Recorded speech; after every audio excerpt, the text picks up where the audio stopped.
Hello, my name is Nick Schmidt, and I'm going to be talking to you about how I think college athletes should be paid a percentage of what they make for the programs they play for. I'll be telling you of examples of sanctions on players and programs because they break the rules the NCAA has laid out for them. My examples will include programs as SMU, which is Southern Methodist University, Miami University, and Ohio State. The players will be Reggie Bush from USC, Cam Newton from Auburn, and Terrell Pryor from Ohio State. I'll also talk about a possible solution to get this problem taken care of. First, I'll tell you the NCAA rules. No student can be given or accept gifts or money for playing at a program or be recruited by that way to have them attend the university. No agreements can be struck by with agents until they are done playing with the university. And no benefits that are not available for all other athletes can be offered to them. I believe a percentage of the revenue that all NCAA sports makes can be given to the players because the NCAA in whole makes $871 million a year, or last year they did.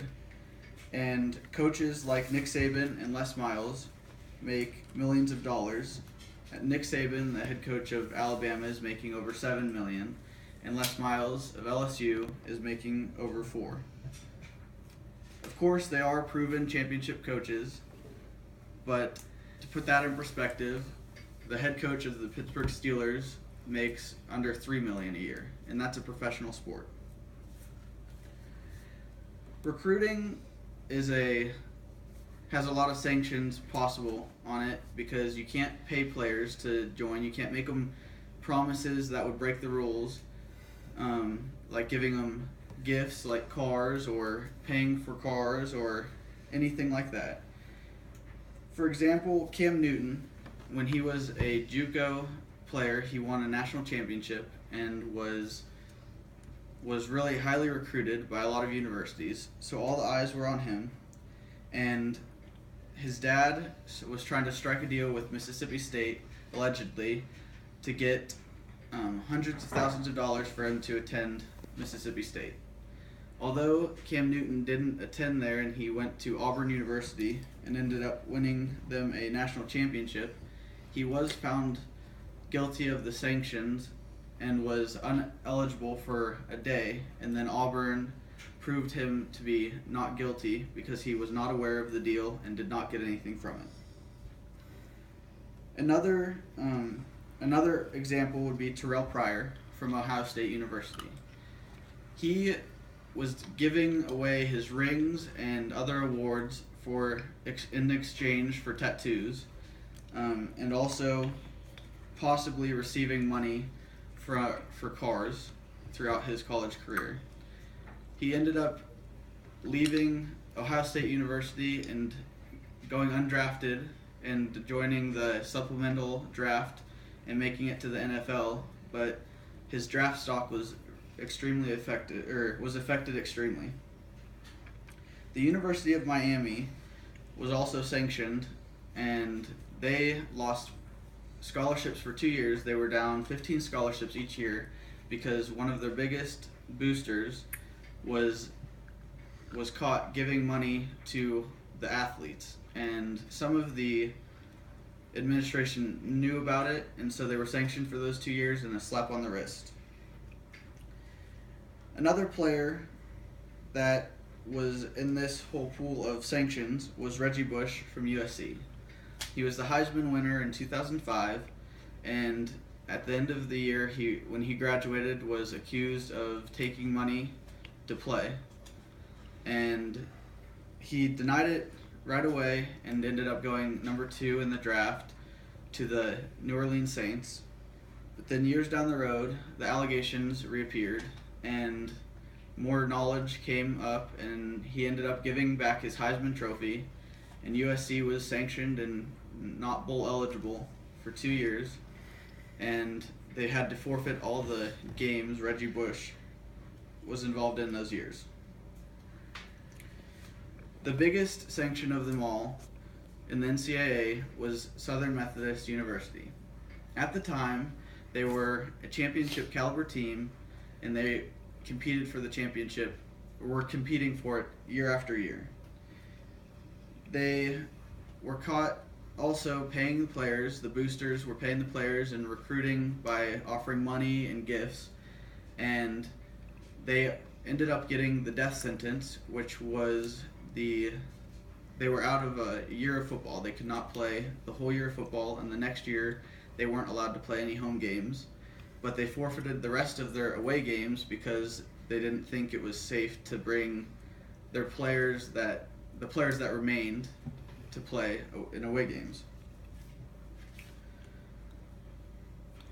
Sanctions on players, like Ohio State had a few players that were trading their awards and selling their awards also for money and tattoos, and they ended up getting suspended for 5 games the following season.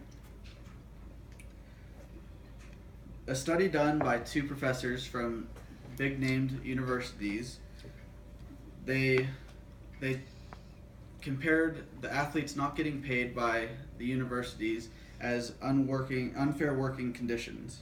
They were missing their school to play in games, the seasons were extending, and the players had no say in it, and the players were putting an enormous amount of time into the sports along with going to school. A solution that I think could start the fixing process would be giving the players a stipend every month, giving them a percentage of the sales of their jerseys or stuff fans buy, and also letting the universities recruit with money and other objects that could help them in their lives, of course with a limit on it so it doesn't get out of hand. The all-around effects, I think there would be negative and positive. The negative would be smaller schools would have less sway to get the good athletes. The bigger schools would get most of the talent, but they already do because they're storied programs and everyone wants to go there. The positives would be the recruiting process could be more competitive, and the athletes that come from a poor family could get money to help out their family instead of having to turn to selling autographs and awards to get money for their families. And also there would be less suspensions because there wouldn't be as strict rules to break, and it would be okay for them to do these things. In conclusion, the sanctions that the NCAA can give to players and programs, I believe, are too strict. I think they should let there be stipends and percentages given to players because the NCAA sort of piggybacks on the athlete's athletic ability. I told this through the examples of SMU, Ohio State, Miami, Reggie Bush, Terrell Pryor, and the Ohio State players. I also think the stipend would be a good solution, the percentages, and I think it would be extremely fair for the players to get paid a little bit for their athletic ability, and we need to fix this so it is fair, so they do not get cheated out of possibly 4 years of their career. All this information came from the following websites and articles: Week.com, ESPN.com, Miami Herald, SMBNation.com, NCAA.org, and then a study done by Alan Sanderson, the senior lecturer in economics at the University of Chicago, and John Siegfried, the professor of economics at Vanderbilt University. Thank you.